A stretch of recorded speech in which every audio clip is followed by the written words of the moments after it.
Hello, dear viewers. Thank you so much for joining me. I would like to read on Nancy Pelosi because you know why? I had the thought, what, is she just messing with him? What's going on? Because how she decided to announce that he wouldn't be giving the State of the Union from the House floor on the 29th, that there was still a shutdown. And she suggested he choose to postpone. Well, I don't know. She just did a press conference clarifying why she did that and, you know, really kind of saying it's not that big a deal. The 29th, there's nothing set in stone about that, and so on and so forth. And the whole conflict about the wall funding. So she also spoke about the families who are really hurting without their paychecks. So that's important too. But I kind of wanted to know, when I first saw that last night, I thought, you know, she is messing with him. She's messing with him. Is she... What's her plan? I suspect it's another case of him playing checkers and she's playing chess. So let's see, where's Nancy Pelosi at right now, and what does she have planned for Trump? Why this latest saying that he shouldn't give the State of the Union address? Ooh, she's got plans. She wants to win. She's in it to win it. That's it. She is in it to win it. She's had plans. This has been gone on for months. It's not just her. She wants control back of the Senate, the White House, all of that in 2020. And she has a definite plan here. Okay. Outward characteristic, holding her own, 7 of Wands. She is going to hang in there. It looks like she is not bending. She's not going to give him more money for that wall. And we have the 8 of Wands internally. She actually has a lot of things going on. So her internal characteristic, she's behind the scenes making lots of plans. I know she is. And it's as much, they're trying to get better at communication, making things clear to the public what's going on. They're trying to use that to their advantage, which is good. And I saw Nancy Pelosi today. She doesn't enjoy speeches. You know, that kind of affects her effectiveness there, but she is bright and she knows exactly what she's thinking and where she's going with something. And she did great, you know, but she does stumble a little bit. So maybe that's why she has hesitated, but she's not going to hesitate anymore. We're going to be hearing a lot more from Nancy Pelosi. Her goal, oh, well, this could be about the poor people. It could be about helping the poor people. It really could. It really could. You know, she takes a lot of knocks for being establishment, and I've you know, been really upset with establishment kinds of dynamics that tend to favor big business interests over the last decades, and they certainly have. You know, I've been upset myself, and I think we are all upset as a citizenry, many of us, that, you know, who's standing up for the people who need help and care and support, and the regular people. You know, this is like, you know, 14th century kind of imagery. We're talking back when, you know, the poor were poor. Nobody was helping them. Nobody, you know, and a lot of people were just sort of, the income inequality was huge. But the establishment Democrats,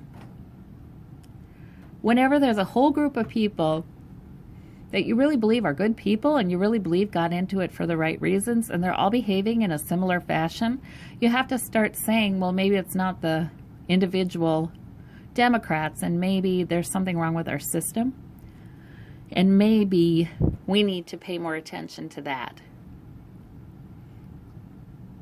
So, you know, to allow for... They need our support. They need our support. They need our support, in other words, to fight for us. I think they do. We have the Four of Cups internally, internal motivation. She just hates, she's not having it anymore.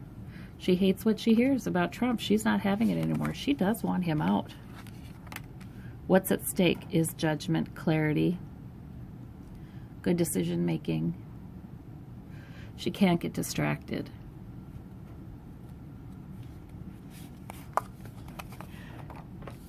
Her need, her flaw, she is devastated. She's found all this devastating in the last 2 years, watching Trump.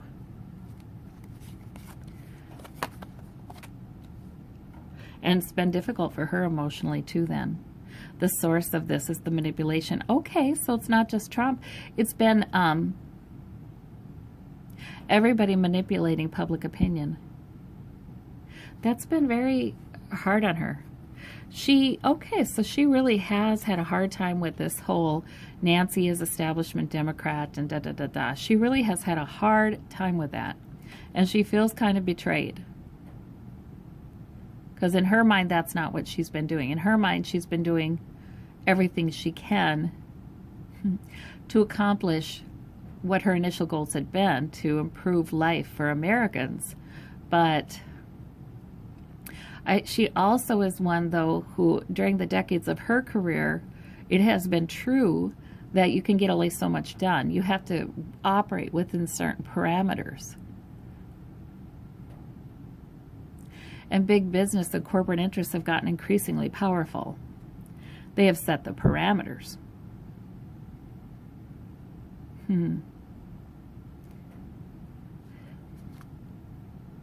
What a mess.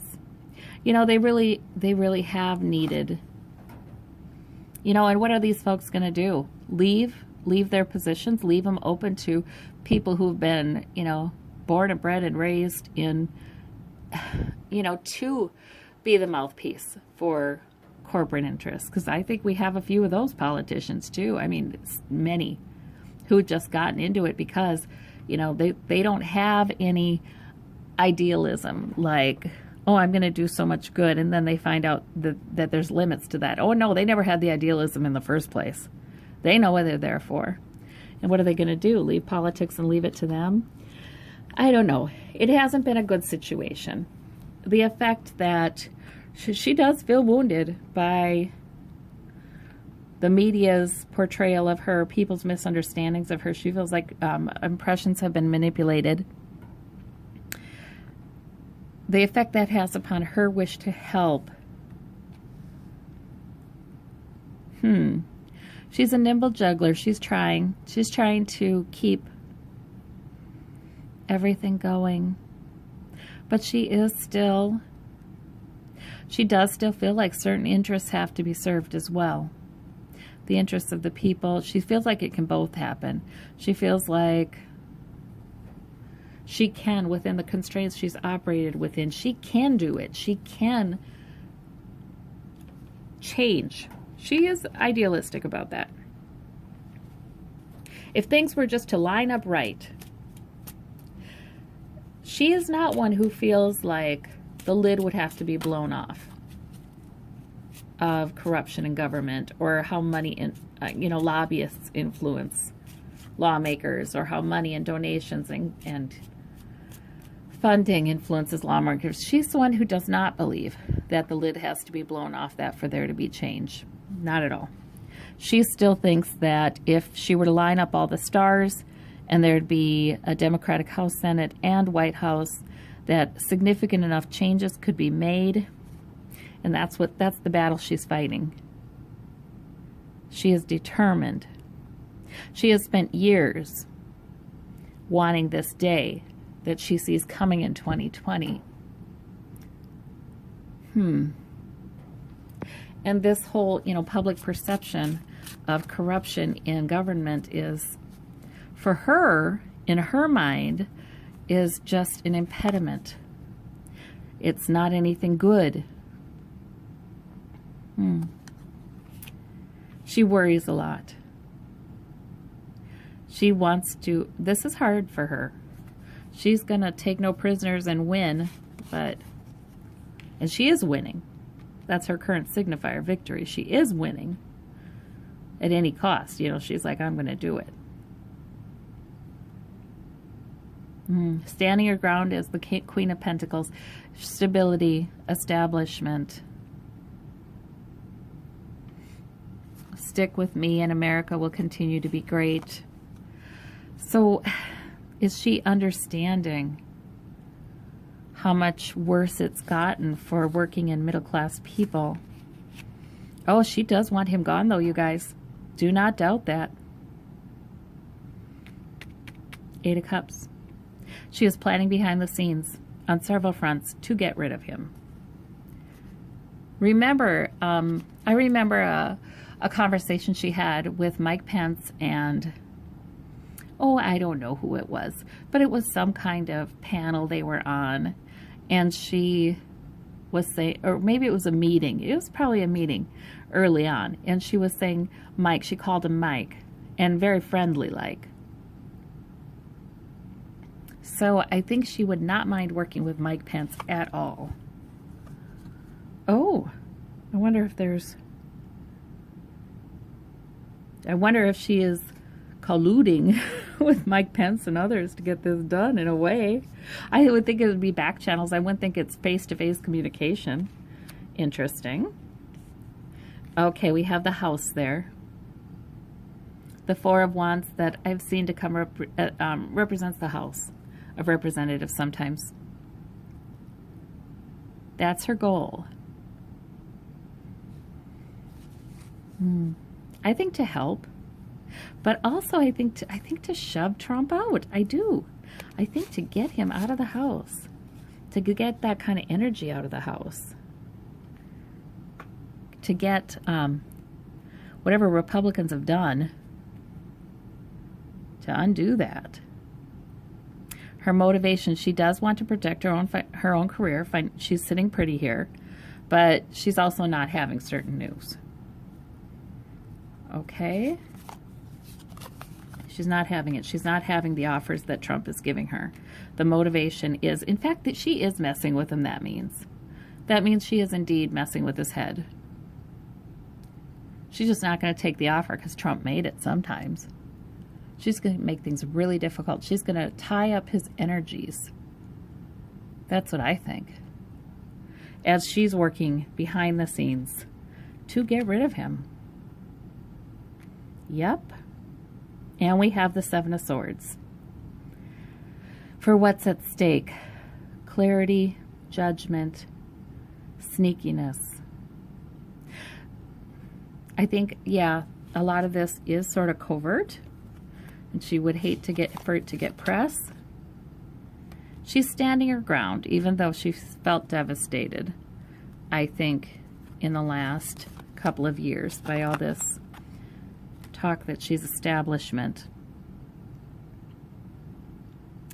But, yeah, journalism, yeah. So the Queen of Swords, a lot of times that's people giving information, that's investigative journalism, that's female voters, she's felt kind of betrayed. Like impressions have been manipulated. She's not, she spends so much part and parcel of this system for so long, and she's good at it, and she knows it in and out and upside and downside, and she knows it. So it's hard for her to step back at this point, I think, and see what other Americans see here. I think she feels like it's so complicated that the average voter can't have a prayer of understanding it. She thinks there's very valid reasons why the interests of big business and deep pockets needs to be served. Whether she agrees with it or not is irrelevant. I almost hear her thoughts. Whether she agrees with it or not is irrelevant. She can't live in a pie-in-the-sky place where she can just make up reality. Reality is this. I almost, I hear her. For some reason, she thinks it can't be changed. But she thinks much could be done within the system right now as it is. And she's looking for a way to do that. She is motivated to help people. She is. She is. She does want to do help for the world. She does want to, I believe, live out her Christian values. Yeah. She's very Catholic. You know, I think she does want to live out those values in her service. I think she always has wanted to. But yeah, she thinks if we lined it all up, we had a Democratic president and Senate and Republicans were in the minority everywhere. It would be good. We had a Senate and House that was Democrat-led. Yeah, that's what she's thinking. Okay, 3 of Wands for the balancing. Waiting for her ship to come in. She's also invested a lot in the current system. You know, she feels like favors are owed to her because she's worked within the system and, yes, made some concessions for big donors and people with a lot of power in the U.S. She's calling in those favors. Aha. So she sees that in some ways. Why would I throw away that asset? I've worked within the system for all these many years. Why would I throw that away? I've got favors owed to me. I've got relationships built. Yeah, I mean, I understand her perspective, but yet, how can you play a game that and win when other people are determining the rules of that game, you know? We have the Ace of Wands in the past. That was a new goal. That was becoming Speaker of the House again. Opportunity. We have Knight of Pentacles in the future. She will work daily and doggedly to get this done, but she's not the Queen here. She looks like the Queen of Pentacles, but she's not the Queen. She doesn't have enough power. Nostalgia, looking back, you know, she's working with people she's worked with for a very long time. 2 of Cups in the past. I feel like it's not that she's completely crossed off the option, you know, completely given up all hope that eventually money will be out of politics altogether. I think theoretically she feels like that'd be a good thing. And she's hoping that the day comes when that's the case, but she doesn't see it coming anytime soon. And so right now I feel like she's thinking her best bet for change is, yes, working within the system and getting democratic control. Interesting. Yeah. You scratch my back, I'll scratch yours. It's partnership, pact, agreement. Yeah. I mean, she is recognized as the leader of the representatives, the Democratic representatives. So that's a complicated view into Nancy Pelosi's world, and she definitely is messing with him, and she definitely is going to get rid of him one way or another. Thank you. Thank you so much. Bye-bye.